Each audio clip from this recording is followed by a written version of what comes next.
Unfortunately, over the last few days, it has come to my attention that there is a smear campaign that has been launched against me. When you call people names and accuse them of being racist, to me that's mudslinging and that's a smear campaign. And we are going to begin with KXLY for Make It Count coverage. It was the incumbent versus the challenger. Good evening, I'm Richard Brown. And I'm Robin Nance. It promised fireworks and it delivered. Mayoral candidates Verner and Hession spent 60 minutes tonight trading criticisms and promising to make Spokane a better place to live. KXLY4's Karina Shagren joins us tonight. There were a few friendly moments in all of this. Yeah, a few, not many. A few times they agreed that they agreed. But again, those opportunities or those times when that happened sure weren't many. When the opportunity did present itself, it seemed the candidates did use it to strike the other. What is very apparent tonight, we have two very different candidates to choose from when our ballots arrive later this week.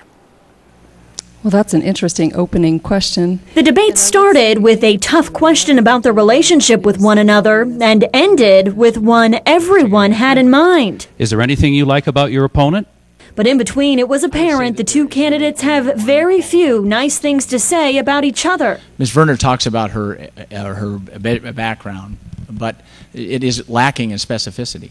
Apparently trying to do the right thing in an election year gave you, Mr. Hession, an opportunity to criticize the hardworking firefighters. To say that it does not cost the taxpayers anymore is misrepresenting the facts. Okay, we could get really mudslinging here. When they weren't slinging mud, the two discussed leadership styles, downtown revitalization, local swimming pools. They answered questions from a panel, but most came from KXLY4 viewers and those in the audience. And at the end of the night, both did agree the format worked well.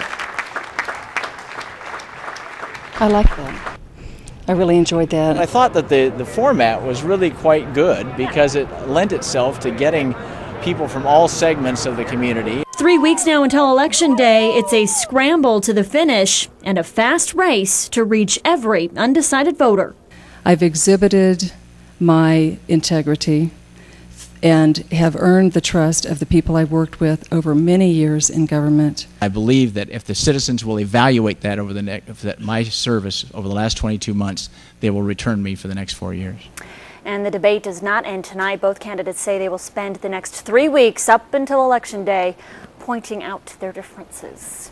You know, and the three of us were there tonight. I mean, you were on the panel and you were, and I was moderating. It's just that they're very different leadership styles. They're really different people. Yeah, and they really point that out. Of course, Verner has said, she repeated it tonight, that she really wants to consult with the public. She wants public opinion before making tough decisions. Hession says that's just not always possible. He says it's not always easy, but the mayor sometimes has to step up and make some of those tough decisions on their own. Big differences there. It's going to be interesting to see how it plays out over the next few weeks. Well, and I just thought that the crowd in the Bing and outside the Bing with the protesters was just fabulous. People were out there, you know, showing their support for a candidate and their opinions. It was friendly most of the time, but they were certainly strong. They came for the show, and Verner and Hession gave them that. Yeah, they delivered. Yeah.